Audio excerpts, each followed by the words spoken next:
सभी को नमस्कार। तो कैसे हो भी? उम्मीद करता हूँ कि सब बढ़िया होंगे और अपने अपनी पढ़ाई के अंदर व्यस्त होंगे। तो कुछ दिनों से जो जिला दर्शन की सीरीज स्टार्ट कर रखी है मैंने सुबह, तो उसी सीरीज के अंदर जो आज का हमारा जिला रहेगा वो रहने वाला है डीग जिला दर्शन। आपकी जानकारी के लिए बता दूं, ये जिला पहले भरतपुर का भाग हुआ करता था, लेकिन 17 मार्च 2023 को इसको भरतपुर से अलग करके और राजस्थान के अंदर जिला घोषित कर दिया। फिर 7 अगस्त 2023 को इसका गठन कर दिया। तो ये जो तमाम जो बातें हैं इस जिला दर्शन के अंदर हम करेंगे। लगभग ये 13 से 14 मिनट की क्लास होगी और आपका जो कंप्लीट जिला दर्शन है वो आपका हो जाएगा। और साथ साथ में लिख भी लेना भी, ताकि आपके जो नोट्स है वो बन जाए। ठीक है, और क्लास को लाइक कर देना। तो चलिए ज़्यादा टाइम नहीं ख़राब करते हुए वीडियो को, जो हमारी जो क्लास है वो स्टार्ट करते हैं। और इस क्लास स्टार्ट करने से पहले एक मोटिवेशन लाइन बोलना चाहूँगा कि मंजिल चाहे कितनी भी ऊंची क्यों ना हो, कि मंजिल चाहे कितनी भी ऊंची क्यों ना हो, उसके रास्ते पैरों के नीचे से जाते हैं। तो याद रखना कि मंजिल कितनी भी बड़ी क्यों ना हो, पैरों के नीचे से ही रास्ते जाते हैं। तो डीग जिला दर्शन, सबसे पहले हम बात करते हैं किसका भाग था? भरतपुर का था। डीग की स्थापना किसने की थी भी? डीग की स्थापना की थी बदन सिंह जाट ने। कौन था भी? बदन सिंह जाट। डीग स्थापना बदन सिंह जाट। जिले का गठन 7 अगस्त 2023 को। ठीक है। डीग का प्राचीन नाम याद रखना भी, क्या नाम है? दिरकपुर। क्या नाम है? डीग का प्राचीन नाम क्या है? दिरकपुर। डी पे डिग, ठीक है, और डी पे दिरकपुर, दोनों का सेम सेम मैच हो रहा है, तो याद रखना। और उपनाम क्या है? जल महलों की नगरी। अब डिग को आप सभी को पता है कि जल महलों की नगरी कहते हैं। तो प्राचीन नाम और उपनाम याद रखना। स्थापना बदन सिंह जाट। अब डिग के अंदर जो तहसीलें हैं वो कौन कौन सी है? एक तो डिग हो गई, एक कुम्हेर हो गई, एक नगर हो गई, एक कामा हो गई, एक पहाड़ी हो गई, एक सीकरी हो गई, एक जुरहरा हो गई, एक चनुथर हो गई। और ये जो लास्ट वाला नाम है ना, ये रा है। ये थोड़ा सा अजीब सा नाम है। ठीक, आप थोड़ा ट्राई करना, बोलने की कोशिश करना क्या नाम निकलता है, और लास्ट में कमेंट सेक्शन में बताना। और संभाग कौन सा आता है भी? भरतपुर संभाग आता है। पहले राजस्थान के अंदर 7 संभाग थे और वर्तमान के अंदर कितने भी? 10 हैं। अब हम क्या देखेंगे? कौन सी परियोजना है यहाँ पे? जल की जो पूर्ति है कहाँ से होती है? यहाँ पे जो डीग जिला है उसके अंदर गुड़गांव नहर है। गुड़गांव नहर कहाँ पे? कामा भरतपुर के अंदर। और यह राजस्थान व हरियाणा की संयुक्त परियोजना है। अगर एग्जामिनर आपसे पूछे कि गुड़गांव नहर किन 2 राज्यों के मध्य है, यानी किस राज्य की संयुक्त परियोजना है, तो हरियाणा व राजस्थान। और राज्य में प्रवेश कहाँ पे? गुड़गांव नहर का ये कामा डीग के अंदर। अब जो बात करते हैं यहाँ पे जो पर्यटन स्थल है वो कौन कौन से हैं? देखो, पर्यटन स्थल में से क्वेश्चन हर बार एग्जाम के अंदर बनता है। और जिला दर्शन का मतलब होता है कि उसकी भौगोलिक स्थिति, उसके बारे में जो हिस्ट्री बनती है वो, और उसके बारे में जो कल्चर है वो, यानी जो भी होता है ना, हिस्ट्री, ज्योग्राफी, पॉलिटिकल, कल्चर, उसके बारे में सब कुछ पढ़ लेना। सिर्फ पॉलिटिकल को निकाल दो तो। अब यहाँ पे पर्यटन स्थल में अगर बात करें तो डीग के जल महल, डीग को जल महलों की नगरी भी कहते हैं। तो यहाँ के जो जल महल काफ़ी ज़्यादा प्रसिद्ध है। डीग के जल महल कहाँ पे? डीग के अंदर है। निर्माण किसने करवाया था? महाराजा सूरजमल ने। किसने भी? महाराजा सूरजमल ने। अब ये जो महल, इनकी खास बात क्या है, विशेषता क्या है इनकी? ये संपूर्ण उत्तर भारत में एकमात्र हिंदू शैली में निर्मित महल है। अगर आपसे कोई पूछे ना आपसे, तो ये क्वेश्चन गलत नहीं होना चाहिए। कौन सा भी? कि संपूर्ण भारत में एकमात्र हिंदू शैली में निर्मित महल कौन सा है? डीग के जल महल। याद रखना कहाँ पे, डिग के अंदर है। निर्माण महाराजा सूरजमल ने। अब भाई ये डिग के जल महल है, इतनी विशेषताएं है, तो कोई इतिहासकार इसका वर्णन अपनी पुस्तक के अंदर भी करेगा। तो पुस्तक कौन इतिहासकार है, जेम्स फर्ग्यूसन। और इनकी जो बुक आती है वो कौन सी है भी, हिस्ट्री ऑफ इंडियन। इनमें इस बुक के अंदर इसका जिक्र कर रखा है, यानी वर्णन कर रखा है। कौन सी बुक है, हिस्ट्री ऑफ इंडियन एंड, या एवं आप लगा सकते हो ईस्टर्न आर्किटेक्चर में इसका वर्णन मिलता है हमें। ठीक है, याद रखना डिग के जल महल। प्रमुख महल और कौन से अभी, सावन भादो महल हो गया डिग के अंदर।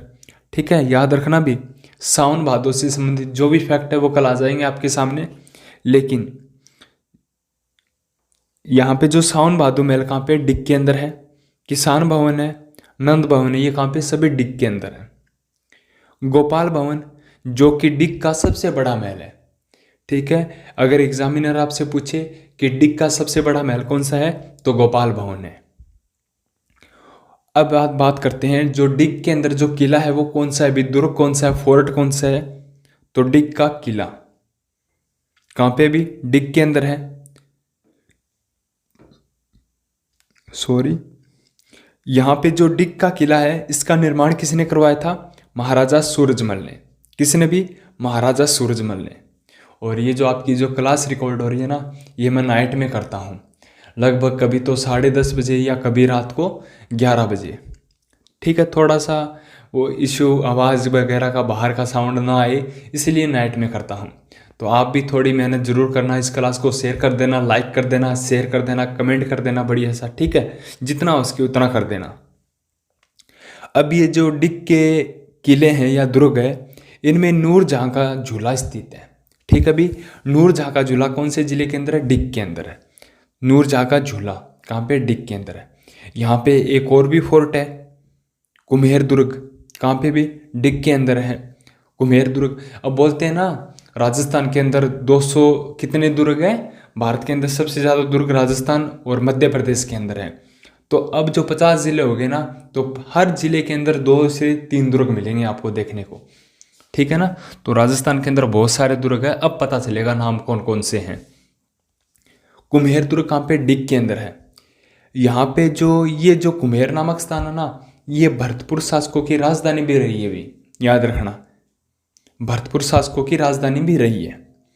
अब इनका निर्माण किसने करवाया था, महाराजा सूरजमल ने करवाया। भी जब डिग के जल महलों का निर्माण करवाया था महाराजा सूरजमल ने, तभी जो कुम्हेर दुर्ग है उसका निर्माण करवाया था। और यहाँ पे मराठों की संयुक्त सेना को महाराजा सूरजमल ने हराया था। ठीक है, याद रखना भी। अब कुम्हेर का जो प्राचीन नाम वो क्या मिलता है, कुबेर नगरी मिलता है।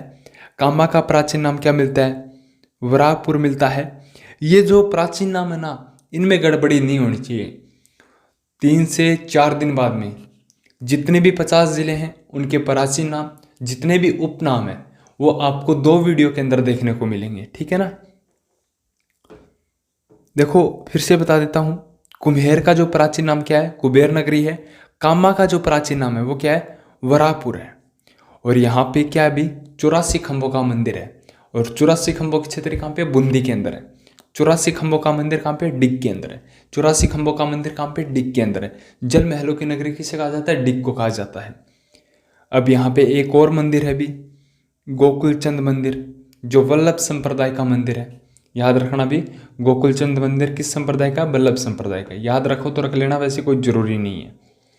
अब यहाँ पे जो अन्य महत्वपूर्ण फैक्ट है ना, जो फैक्ट बनते हैं डिग के बारे में, ये याद रखना भी, क्योंकि जो पूरे जिले का जो सार संग्रह है ना, वो इसी के अंदर आ जाता है अन्य महत्वपूर्ण तथ्य में। अब यहाँ पे देखो 2 मेले लगते हैं। एक तो गंगा दशहरा मेला कामा डिग के अंदर लगता है। एक लगता है भोजन थाली मेला। एग्जामिनर ने पूछ भी रखा है, याद रखना भोजन थाली मेला कहाँ पे लगता है, कामा डिग के अंदर। कहाँ पे भी, कामा डिग के अंदर। पहले भरतपुर नाम आता था भोजन थाली का, लेकिन अब हमें याद क्या रखना है, डिग के अंदर। भोजन थाली मेला डिग के अंदर। और मेला आयोजित कब किया जाता है, भाद्र शुक्ल पंचमी को। कब भी, भाद्र शुक्ल पंचमी को। अब नमक व रोली उत्पादन के लिए प्रसिद्ध स्थान कौन सा है, कुम्हेर है। भाई आपसे पूछे रोली जो हम तिलक करते हैं ना, और नमक उत्पादन के लिए प्रसिद्ध स्थान कौन सा है डिग के अंदर, तो कुम्हेर है। सफ़ेद संगमरमर की मूर्तियां बनाई जाती है सिकरी व कामा के अंदर, जो कि डिग का हिस्सा है, जो तहसीलें हैं डिग की। अब यहाँ पे एक लोक नाट्य है, नौटंकी जिसे बोलते हैं, वो यहाँ की प्रसिद्ध है।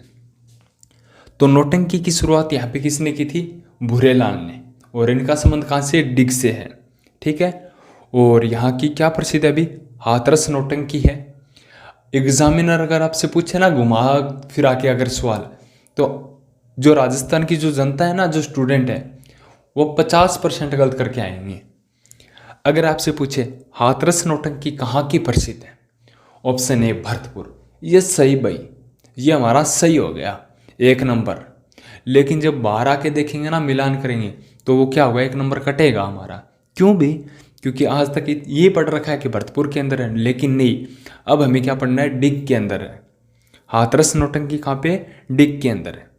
प्रसिद्ध कलाकार, हाथरस के प्रसिद्ध जो कलाकार है वो कौन है, कामा के नत्थाराम और गिरिराज प्रसाद। कौन अभी, नत्थाराम और गिरिराज प्रसाद है। और इसके अंदर 9 वाद्य यंत्रों का प्रयोग किया जाता है। ठीक है भी, 9 वाद्य यंत्रों का प्रयोग। हुर्रों का स्वांग या हुर्रा का आयोजन कहाँ पे किया जाता है, डिग के अंदर किया जाता है। ये होली के 3 दिन बाद में किया जाता है अभी। ठीक है, हुर्रों का स्वांग, ठीक है, मतलब कि ये खेल वगैरह दिखाते हैं, कोई मतलब जो आदमी है वो महिला का वेश धारण करती है या रोल करती है। ये इस प्रकार के जो राजस्थान के अंदर जो स्वांग है, जो राजस्थान की कला संस्कृति है, वो राजस्थान को एक विशेष दर्जा दिलाती है। ठीक है, हुर्रों का स्वांग कहाँ का है, डिग का है। होली के 3 दिन उपरांत किया जाता है, पंचमी से लेकर अष्टमी तक। महिला व पुरुष स्वांग करते हैं। जुरहुरा का, ये क्या है, जुरहुरा की रामलीला कहाँ की प्रसिद्ध है, जुरहुरा की रामलीला कहाँ की है, डिग की है। और मुर्रा भैंस प्रजनन केंद्र कुम्हेर भरतपुर के अंदर, स्टार लगा लो, क्योंकि पशु परिचर के अंदर आ सकता है कि मुर्रा भैंस प्रजनन केंद्र कहाँ पे है, कुम्हेर डिग के अंदर है। सॉरी, यहाँ पे मैंने भी मिसप्रिंट कर दिया, डिग के अंदर है। ठीक है भी, आपका ये जिला दर्शन कंप्लीट हो गया। कितने मिनट के अंदर हुआ है, 12 मिनट के अंदर। ठीक है, तो बढ़िया तरीके से याद कर लेना और कमेंट करके जरूर जाना। वीडियो को शेयर कर देना, सब्सक्राइब कर देना यूट्यूब को। Thank you so much.